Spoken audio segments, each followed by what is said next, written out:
Alrighty, I'm transitioning you live now. And you are live.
I don't think your mic is actually going out to the stream. You might just need to enable an OBS.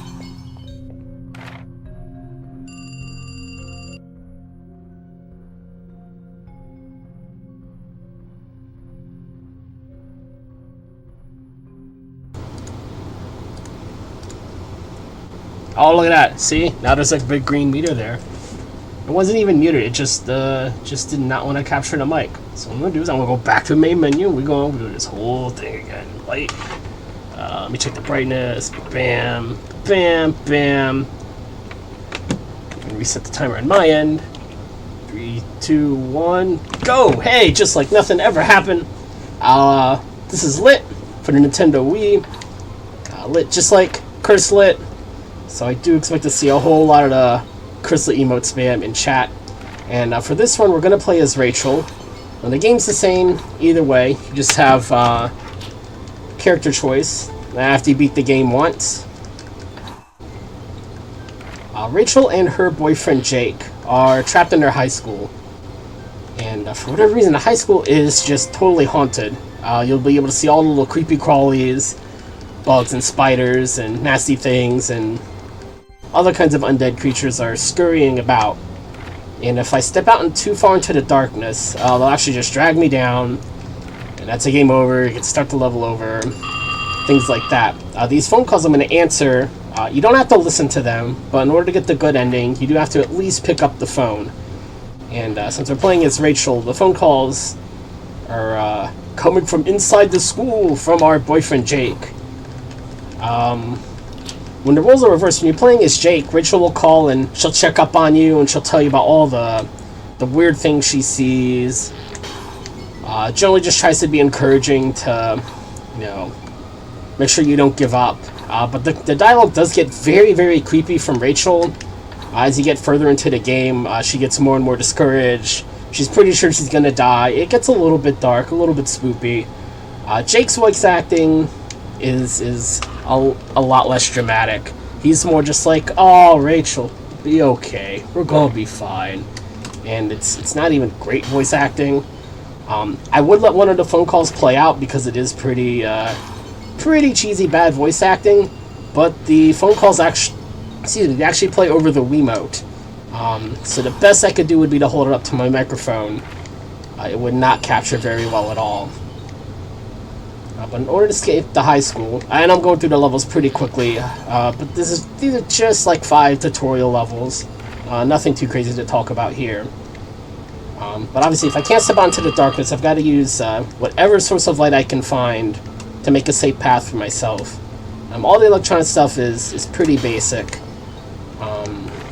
There's a bit of a TV remote. You can only have one TV on at a time, so if a room has more than one TV, the TV remote will flicker through them one at a time in order. Not the same order every time. These windows, for whatever reason, when you smash the windows, light actually creeps into the room. And now we're at our first boss fight against the English teacher. And all she wants to do is teach English and slash our throats out. She takes damage from any source of light, including your flashlight, which is the only boss fight where the flashlight's actually of any use whatsoever. But as you can see, if you hit her with something, she gets kind of angry. She's going to dash over to it and just smash it into a million pieces. You see the TV over there is broken. She'll shutter up the windows. So I'm going to use my flashlight because it's quick damage, but it's got to be the last thing. And that's it for Chapter 1, if you will.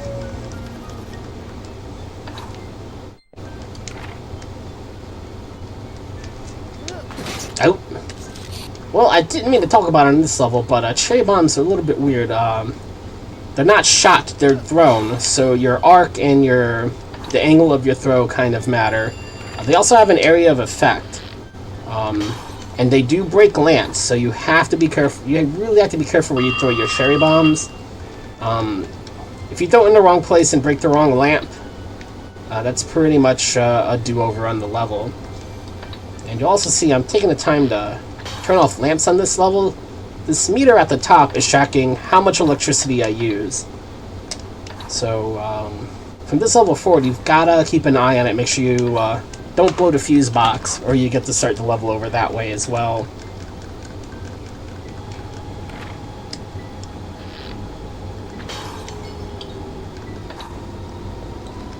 I'll show it off here in the top right corner. Some levels have motion sensors.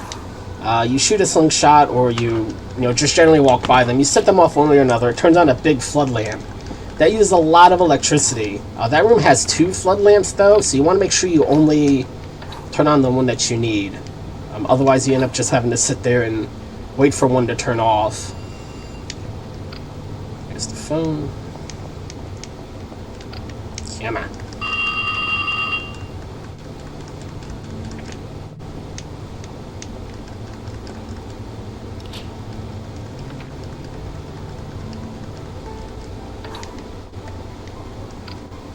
There it is. Forgot where that lamp was all of a sudden. These oscillating lamps just turn kind of more slowly than I wish they did. So somehow in a game where you can literally see the entire level at once, they managed to make levels that are auto-scrollers, which is just fantastic. There's really nothing you can do except wait for the lamps to turn around. It's not the worst auto-scroller I've ever played, but they managed to fit one in there. Which room am I in? Just want to make sure I'm on the right splits. Here we go. Flares are a little bit of a pain in the butt. Just because the way you aim flares, sometimes they'll just throw them in the complete wrong direction if you're not careful and paying attention. And you usually don't get any extra flares, and they have a very small radius, so you got to be careful with those. Computers you also have to be careful of. You see, I just turned on that one computer in the corner, but every computer in the room will turn on at the same time. Another thing about computers is sometimes they'll go into screensaver mode, for lack of a better word. It's temporary, but the light turns out and you just gotta wait it out. So a little bit of bad RNG there. Alright, second boss fight. We're in the cafeteria, and the janitor is here, creeping out in the darkness. For this boss fight, I don't have to hit him a certain number of times. I have to just overwhelm him by making the room so bright he just can't stand it. When I turn a lamp on, he'll appear and swing his mop around and turn it back off. So it's just a race around the room to turn on enough lamps to make him melt. You can also see there are computers in the cafeteria, because of course there are computers in the cafeteria, but there's so many computers that you'll just blow the fuse, so those are just there to give you a chance to misclick something and make a mistake. Ooh, there we go.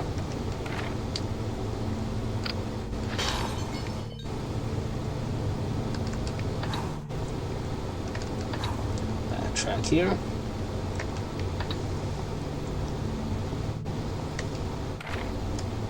Oops.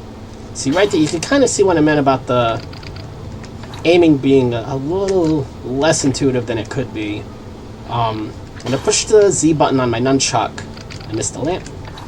I'll enter this behind the shoulder view, But the camera's actually not going to turn, so I'm aiming where the cursor is. The camera's going to be just positioned behind their shoulder, whichever direction they're facing. And both Jake and Rachel turn kind of slowly. Like you can see, she can't quite keep up with the cursor. So if you're not careful when you go to aim and drop a flare or aim and shoot your slingshot, you're not going to be aiming the way that you think you're aiming sometimes.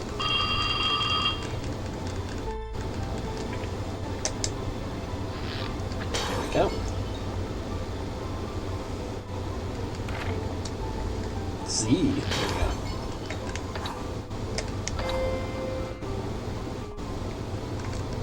This level's a lot less complicated than it looks, because you can actually walk over. Doesn't look like you should be able to step there, but you can actually step there to get to the computer. Then you can just use the flare to bridge the gap.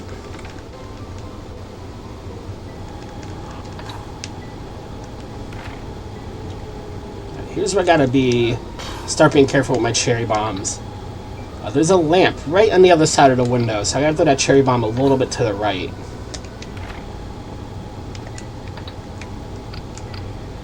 The cherry bomb's gotta be pretty much in the corner, because they need to take out both windows without breaking that lamp.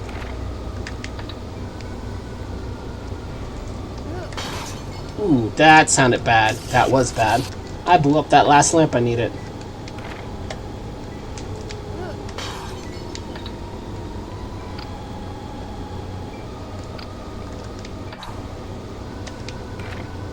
So I gotta throw that one a little bit further south than I actually did.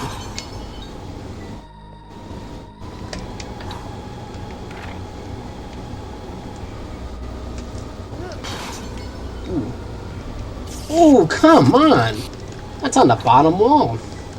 Alright, I'll throw it a little bit more in the corner and see if that helps. Ooh, I missed hitting that first lamp on, so I gotta turn a different lamp off later.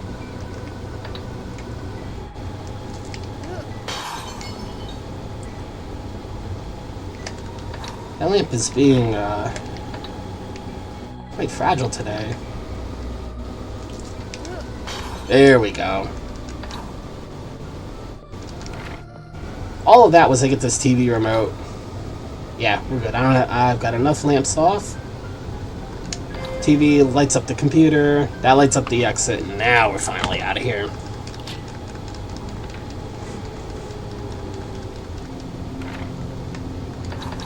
Five, and then you just follow these TVs around. Actually, skip the flare on the table. So you can just barely get just enough room to stand for the phone, and just enough room to start the cutscene to exit.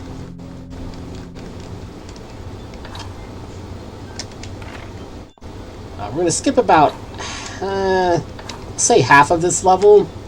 I mean, you're supposed to pick up, I think 3 or 4 flares, but I'm gonna skip that by. You have to get. You can see how close to the edge I am. Right at the edge of the light from the TV, and right at the edge of the light for the flare. And you have just enough reach to reach that lamp and get to the exit. And I say that's. Well, I can't even talk about that because I do have to talk about this boss fight. This boss fight is against the hall monitors, because like any good high school or hall monitors, they're twins, they're sisters. One of the sisters will just stand still and be creepy and just be menacing looking. If I stand still for too long, she'll do that. She'll teleport behind me. And she's just going to grab me. She's just going to try to slow me down. Her sister is the one who actually patrols the hallways, and if she catches me, she's actually the only one of the two that can actually kill me. They only... Ooh, that was nice and quick. They only take damage from fire, so you have to run around the whole room. They gotta... Oh! Oh! I did not do that to myself. Oh.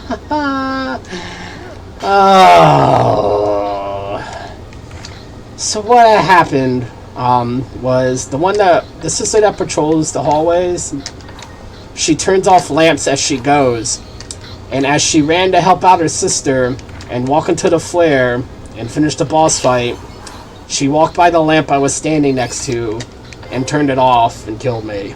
That was quite clever. That was quite clever. I gotta... Can't even be mad. So let me stand somewhere safe. There we go. That's not gonna happen again. Aww. The really tricky thing about this boss fight, in light mode, in easy mode, story mode, it's pretty easy. The harder difficulty mode for this game is called dark mode, and among a couple of other changes it has, it puts a hidden time limit on each level. The closer you get to running out of time, there's no timer on the screen, but the screen just will start slowly fading to black. It'll start fading quicker and quicker. It'll get darker and darker as you're running out of time. It adds a whole lot of drama and suspense to the game, but that boss fight in particular is a real pain in the neck, because the timer doesn't stop when you deal damage to the first sister. You've got to wait for the second sister to meander on over, and all you can really do is sit there and watch the screen just fade to black, get darker and darker and darker. You can't do anything to speed her up. You can't do anything to influence it in any way. You just have to sit there and hope you were fast enough.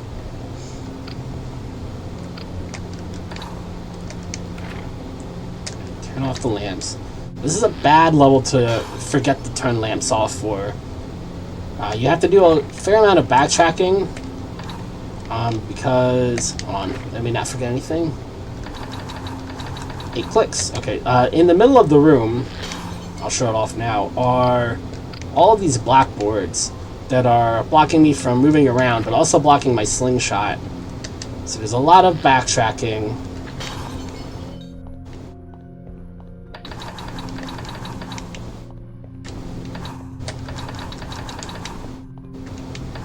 The level's way more complicated than it needs to be. Alright, good. So got enough extra electricity. You can see there's also just a whole lot of waiting here at the end. I can't reach this lamp. That last oscillator I turned on gives me enough space to go ahead and grab it, but I have to wait for 2 full cycles in order to hit it.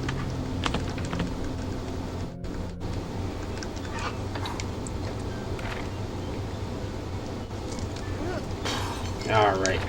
This brings us to by far my least favorite room in the game. That's too far right. Hold on. There we go. Room 118 is another one of these oscillator chase levels. There's one oscillator in each corner, and they're not synced up. It's up to me to turn them on and off, and set the timing so that they're all pointing at the middle at the same time. And it's not like it's a hard level. I don't have to worry about the time limit. Even in dark mode, the time limit here is very, very generous. But you have to remember to turn the first lamp off, or you'll blow a fuse at the end of the level. And there's not a whole lot you can do to make it go quicker.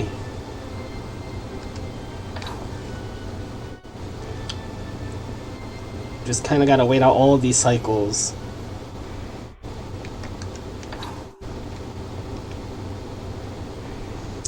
And then even when I get them all synced up,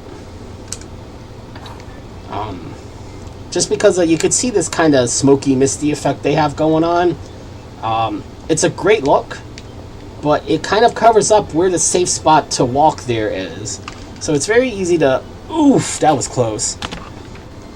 It's very easy to do everything right, then walk through the middle and just be a couple of pixels off, and you get to do a whole stage all over again. And that's, that stage is so much fun. 3, 4, 5. Alright, so earlier today, instead of shooting these computers, I ended up shooting a chair like 4 times. Should probably get some new glasses. But you have 5 shots with your slingshot, and there are exactly 5 too many computers to turn any of them on. So the only way you can really figure out what to do is just to guess and test, pick 5 computers, break them, turn them on, and see if you have working path through. But once you figure out which 5 computers that you need to shoot, the level's not too tough.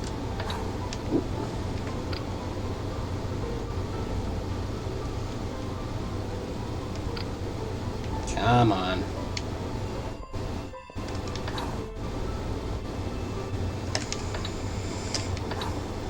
Ooh. Didn't quite walk straight enough.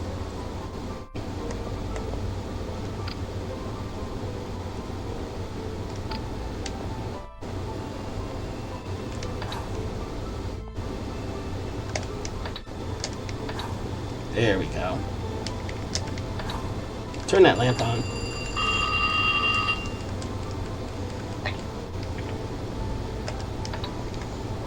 And I have to wait for that, this last oscillator over here to come back. I need to turn off this lamp to save electricity. And answering the phone call makes you wait just long enough that you have to wait for it to rotate back.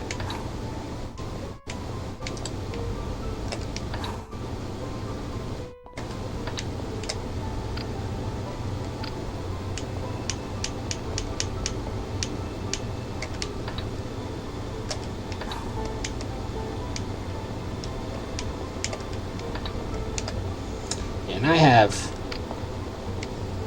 turned off more lamps than I need to, but you have to wait for them to turn anyway.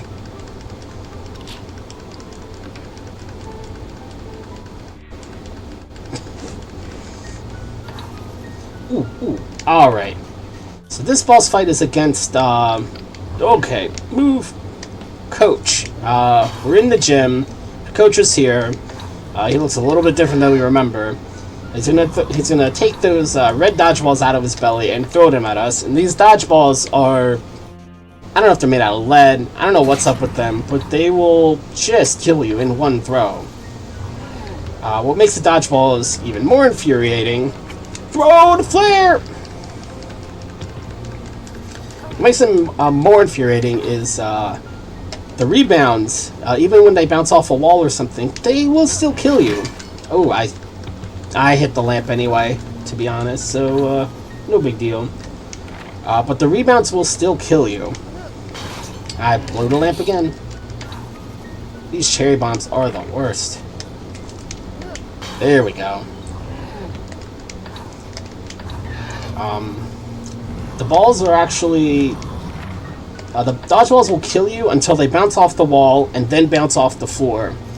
So it could be bound into the corner of a room, bounce off of 2 walls, bounce off of a table, bounce off of a lamp, and if it hits you after all of that, it's still gonna kill you. And they take some very funny bounces sometimes. Move, Rachel! Okay.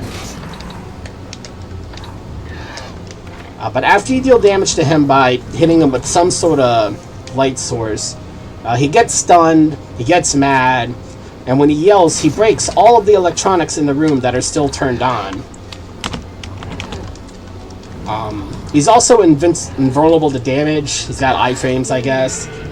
So you have to wait for him to yell before you turn on the next source of light. But really, it's all about learning to dodge those dodgeballs. That's another fight that's pretty tough in dark mode because you really can't make any mistakes.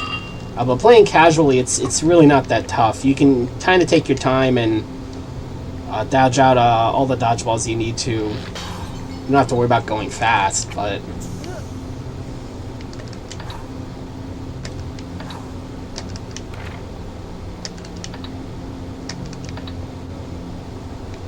Yeah, no, that does not look too healthy.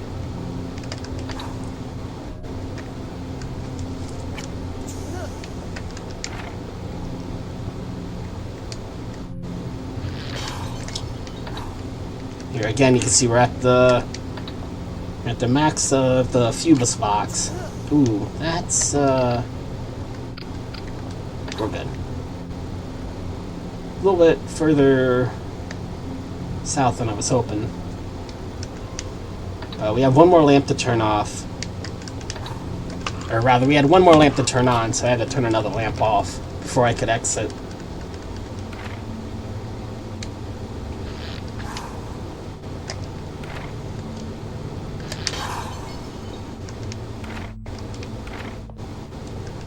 Yup. This is another level that uses a lot of flood lamps. So you have to keep an eye on the power meter here for sure. Also, this flood lamp in the bottom right corner has a very short timer. So you want to throw the flare and then set off the motion tracker. Otherwise, you're not going to have enough time. Then after you turn this flood lamp on, if you turn the table off, this is not required, but if you turn that table lamp off, you can come and grab this flare without having to worry about the fuse box breaking. It saves you, you can see, like, maybe a half second. The thing about that table lamp is it's kind of tricky to get to. You have a very small, safe place to stand in where you can turn the lamp off without killing yourself. That, I don't think I gotta get two over there.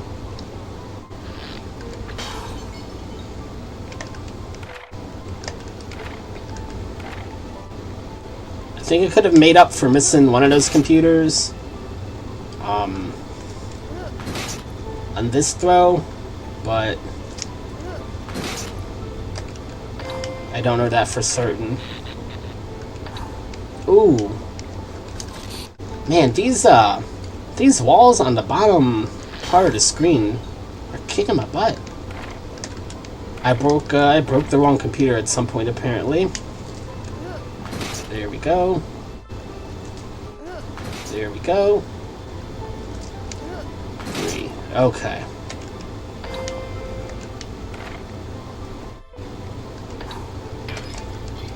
I didn't break enough computers. Man.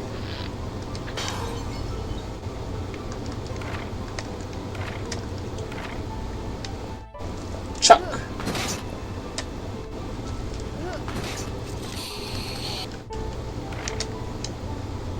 Alright. This is just getting silly now. 1, 2, 3.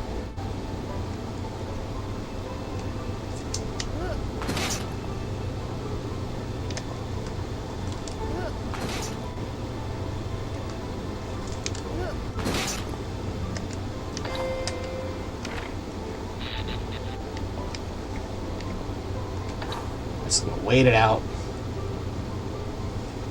Come on. Come on. Thank you.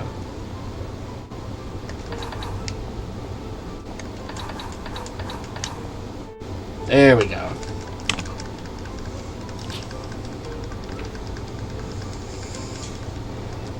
Alright, that room went way, way worse than it had any right to go.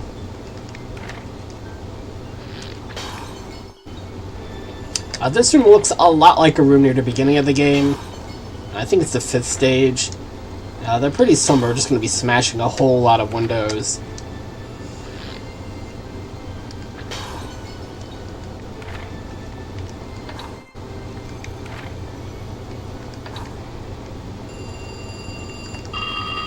Ah, come on.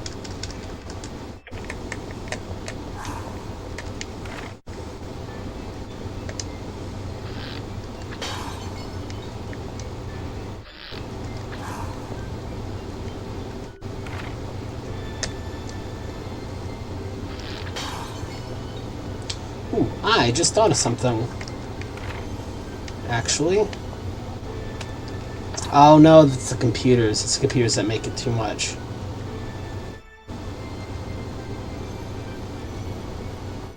Wait for this lamp to turn over. Gotta turn this computer on. Grab that ammo. I'm gonna go ahead and turn this lamp off. I just thought something that might work. We'll see. It's not gonna cost me that much time if it doesn't. There we go. No, see, I still can't have both of these flood lamps on. They just take too much electricity. So I'm gonna have to wait.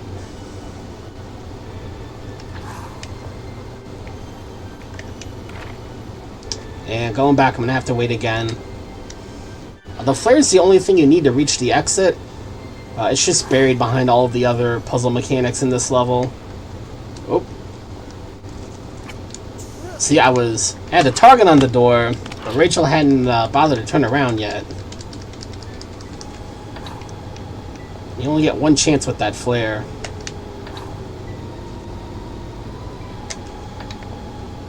And this is the last level in the game. After this, we're going to be in the principal's office for the last boss fight. Turn on the lamp, turn off the lamp, turn off the lamp. You have to be, in this level in particular, you have to be very, very efficient with the electricity. So it looks like I'm waiting here longer than I need to, but I'm going to have to, if I don't do it this way, I'm going to have to backtrack to turn lamps off. So I just will do it that way. It's a lot safer. And the hardest part of this level casually is figuring out what all of these lamps do. Because the way that they're facing when they're off is not necessarily indicative of where they're actually going to be pointing. Every one of the lamps in that top right corner are completely useless to you to solving the puzzle.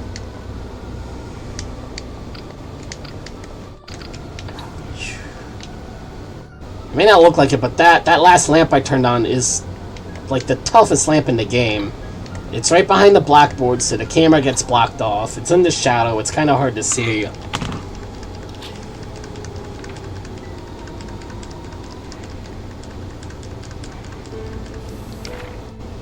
Now we're at the Prince's office. Last room in the game.